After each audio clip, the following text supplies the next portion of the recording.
Sur la voie de l'épanouissement professionnel est une œuvre inspirée d'une expérience personnelle qui était suite à une situation de burn-out que j'ai vécue de 2018 à 2019, qui, que j'ai vécu en entreprise, qui m'a emmené en fait à me poser beaucoup de questions sur plusieurs sujets en même temps. Donc, pendant cette période de burn-out, j'ai passé plusieurs étapes, plusieurs phases.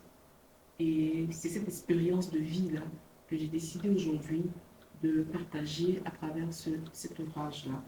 Pour que les personnes qui seraient dans cette situation, cette même situation, puissent s'en inspirer et trouver la voie de s'en sortir, en fait. Le burn-out, de définition, on va dire que le burn-out est un épuisement professionnel. Le burn-out est généralement vécu en entreprise, dans une situation professionnelle, de travail, de stress. Voilà. Donc, c'est un épuisement professionnel. On est fatigué, on est épuisé physiquement, mentalement, émotionnellement. Donc, c'est un tout de ces aspects-là.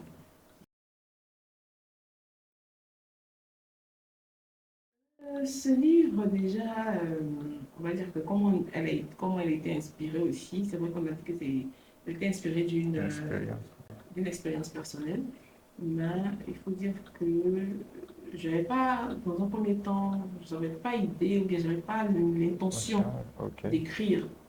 Je n'avais pas l'intention d'écrire, je menais ma vie en fait, je cherchais mes solutions et j'ai commencé à renaître. Et pendant que j'étais en train d'avoir ce procédé, ce processus de renaissance-là, j'ai eu à faire des formations, j'ai eu à participer à des conférences en développement personnel, par exemple, où certains aspects, certains aspects m'ont fait comprendre qu'il était important de savoir ce que c'était que le développement personnel aussi. Parce que on ne peut pas parler de burn-out sans parler de développement personnel aussi. Le burn-out, on va dire, c'est une souffrance de l'âme aussi. C'est une souffrance de l'âme, c'est une recherche d'une identité, c'est une recherche de son moi intérieur, on va dire.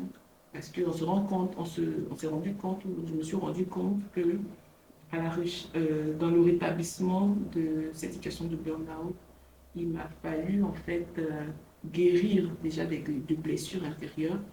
Il m'a fallu retrouver mon identité.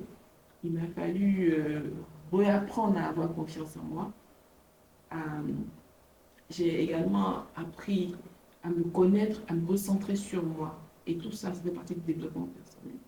Donc, c'est c'est de là, quand j'ai commencé à faire ces formations et tout, j'expliquais un peu mon histoire, je parlais un peu de ce que j'avais vécu. Et en ce moment, on m'a dit, mais pourquoi est-ce que vous n'écrivez pas cette histoire-là, de sorte à pouvoir faire bénéficier cette expérience-là à plus d'un grand nombre, en fait. Parce que beaucoup de personnes en souffrent, beaucoup de personnes en souffrent et qui ne savent même pas de quoi il s'agit. Donc, c'est comme ça que l'idée de l'écriture est arrivée.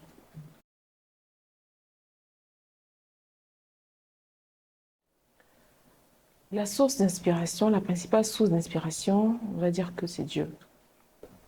Parce que je n'ai jamais écrit de livre. Je n'ai jamais même pensé même écrire un livre un jour. Et même quand on m'a fait, fait la recommandation de l'écrire, j'ai beaucoup hésité. Je me suis posé des questions, je me suis dit, mais attends, moi j'ai jamais écrit, comment est-ce que je vais faire pour écrire, comment est-ce que je vais structurer, comment est-ce que je vais, euh, comment je vais faire en fait pour que ce livre-là puisse apparaître. Je ne savais pas, mais j'ai commencé à prier. J'ai demandé l'inspiration du Saint-Esprit qui puisse m'aider, si vraiment telle est sa volonté, que j'écrive sur cet ouvrage-là, qui mette en fait à ma disposition l'intelligence nécessaire afin de pouvoir mettre en œuvre ou réaliser ce projet-là. Et ce qui a été le cas, puisque j'ai trouvé, j'ai trouvé les chapitres et les différents titres en, en un clin d'œil, on va dire. En un clin d'œil, généralement, ce que les gens font, ils écrivent avant de trouver les chapitres.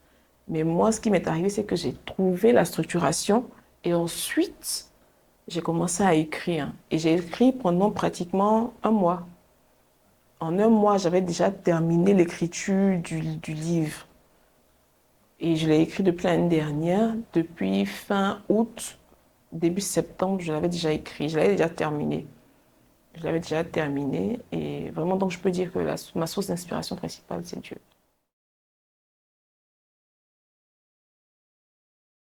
Le conseil que je peux donner à toutes ces personnes qui sont en situation de burn-out, c'est déjà dans un premier temps, je leur recommande la lecture de mon œuvre sur la voie de l'épanouissement personnel ou de manière concrète, les différentes étapes, les différentes manifestations, comment reconnaître le burn-out sont décrites à travers mon expérience personnelle.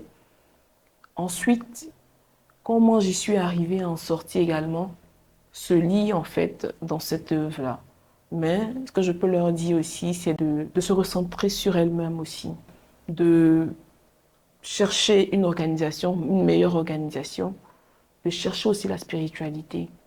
C'est très important la spiritualité dans cette situation-là. Chercher la volonté de Dieu, parce que comme je dis, le burn-out aussi appelle un peu le développement personnel, parce qu'on est en train de se chercher, de se trouver, de chercher sa voie en fait.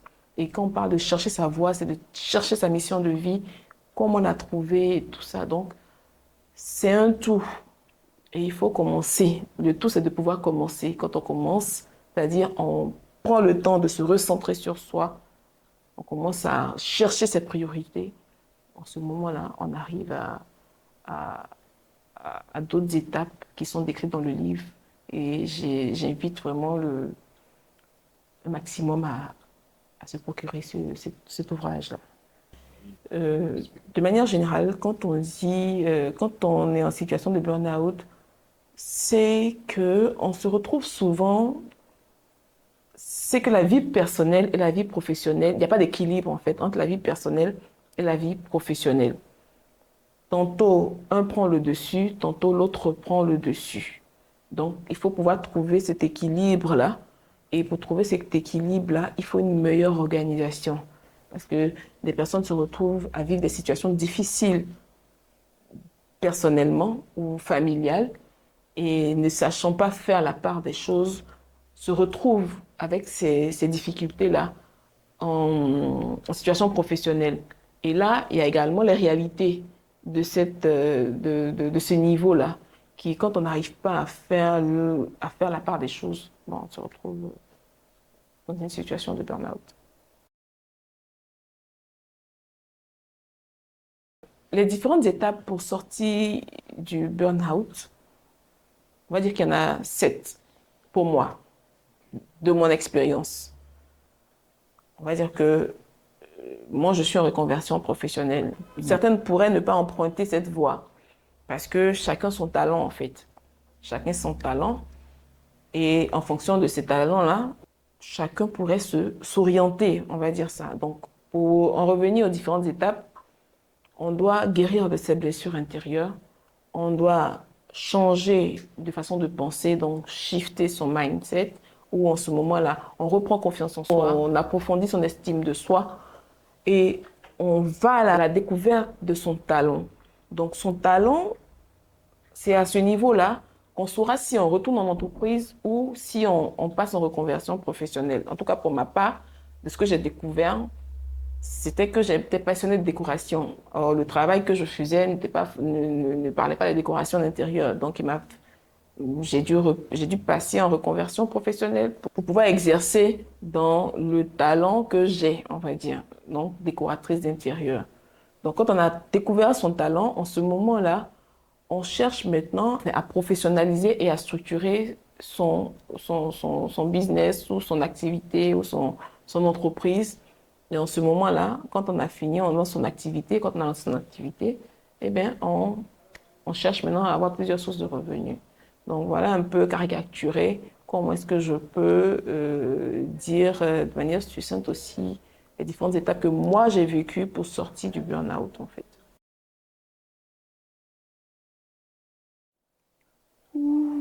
J'ai pas vraiment eu de difficultés parce que c'est une expérience vécue. C'est quelque chose que j'ai vécu et donc c'était très facile de le relater puisque je l'ai vécu, je l'ai expérimenté. Donc j'ai pas vraiment eu de difficultés à ce niveau-là. Donc ça a été tout naturel pour moi de partager cette expérience-là au travers de ces écrits.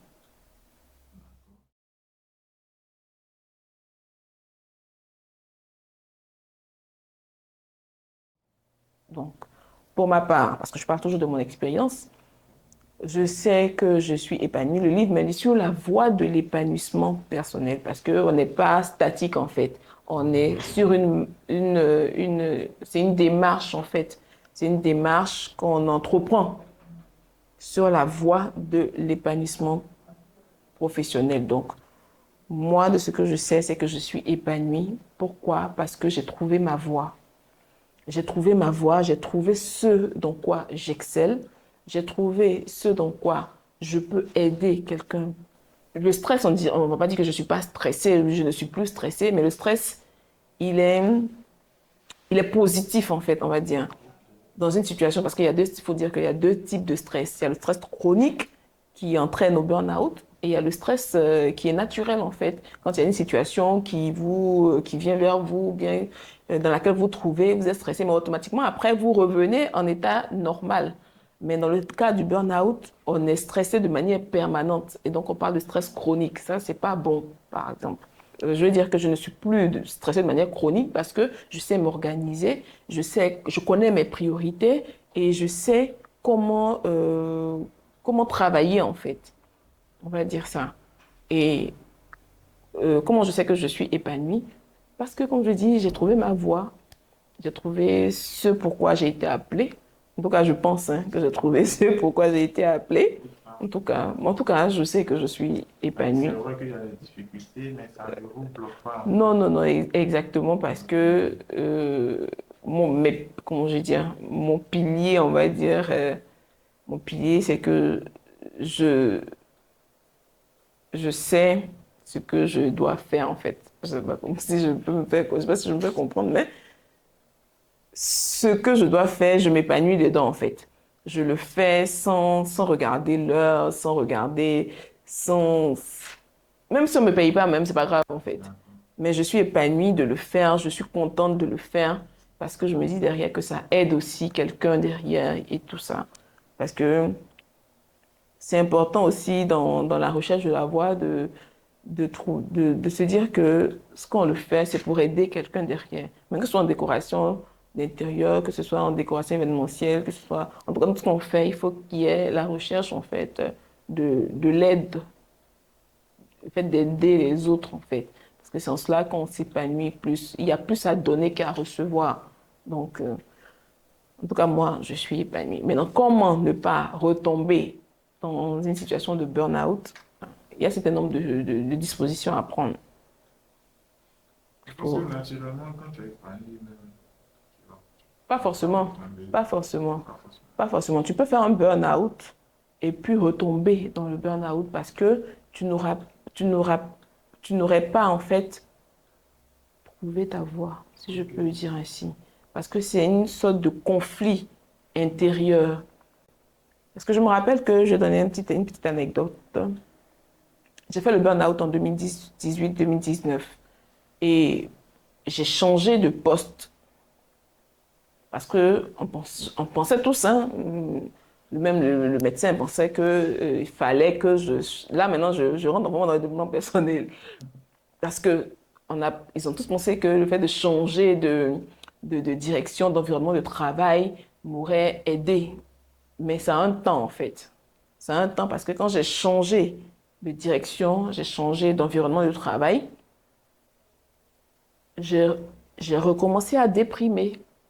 j'ai recommencé à ne pas me sentir dans mon élément, en fait, on m'a dit. Parce que c'était comme si je n'étais pas à ma place, en fait. Tout ça parce que je n'avais pas trouvé ma voie, la voie réelle, c'est-à-dire ce pourquoi j'ai vraiment été faite, en fait. Ce pourquoi j'ai été créée, on va dire ça comme ça. Donc, quand je l'ai trouvé, ce qui m'a fait justement partir je ne me retrouvais pas enfin, j'étais pas à ma place. Donc, je ne pouvais pas sortir de l'entreprise comme ça. Donc, j'ai fait une demande de mise en disponibilité pour me chercher, en fait, on va dire, pour essayer de me retrouver.